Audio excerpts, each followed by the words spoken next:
the channel name is really important. Pangit yung JP's channel. Kuy JP's channel.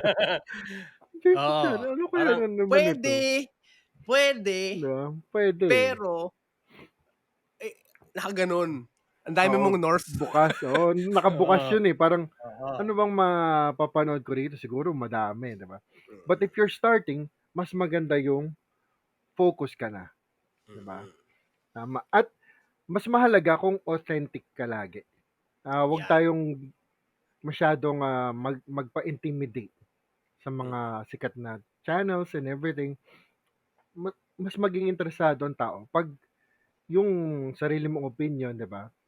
Ang Tunay na ikaw. oo, tunay na ikaw, 'di ba? Kasi mas interesting yun kaysa yung mga fake content na lumalaganap diyan, 'di ba?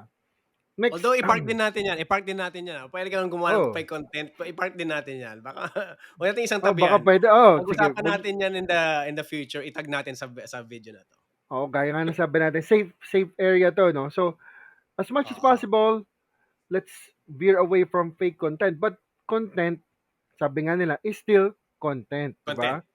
'Di ba? Yes. So, baka pwede nating silipin 'yan, yung side na Oo. 'yan in the Pag-usapan future. natin 'yan. Kumbaga, I am still inviting you to ask questions about doing fake contents. Oo, Okay? 'di Hindi ba? 'yan ano, hindi ka namin ano, veer away. Okay. So, next, next, wag ka na lumayo. Ano bang Mm, problema mo ngayon? Whenever I do our storyline, nasa storyline na tayo, so we have the name, 'di ba? mm. We have the storyline. Ano ba yung gusto mong ipakita? Sa akin kasi madali tayo, no? 3 to 5 minutes Ayan, sige nga lang. tatanong ko sana, sample, sample. Oo, sample, no? Huwag na tayong Oo. lumayo. Ano bang problema mo ngayon? Ano bang problema ko? 'Di ba, na mas nakaka-relate sa mga tao o ikaw mismo, 'no? Mm. So, ang pinakaproblema ng mga toy content creator is sometimes, where to buy toys. Where to buy toys? Saan ba ako makakabili ng toys, 'di ba? Gusto ko Kasi sana mag-ano, kaso hindi ko alam saan oo, bibili. Okey.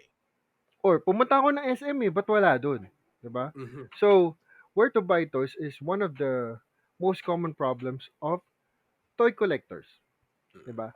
So, that became part of my toy therapy channel, no? Ang mm. tawag ko doon, Toy Store Tour. So, pinupuntahan ko yung mga toy stores na nagbebenta ng mga Funko Pops, action figures, and everything. And binivideo ko siya and pinapakita ko kung ano yung makikita mo doon. Maybe you're interested about Marvel Legends, mga Marvel Legends or the MCU action figures and everything. So, pinag-uusapan natin yung problema mo. Dito ka makakabili, right? We're helping others out. And then, nakakatulong pa tayo sa content Store. mo sa channel mo, sa Tsaka store, sa store. sa sa'yo, Oo. 'di ba? Lumalawak yung community mo and everything. At the end, sinolve mo lang yung problema mo, 'di ba? Ang problema mo kasi is saan ako makakabili? Shinare ko lang sa'yo, 'di ba? Nakatulong ka pa sa ibang tao. So that's Na may problemang sarili, na yun din mm, sino sa'yo. which is really a really good content. Lagi 'yun. Problem, solution, 'di ba? And then resolution.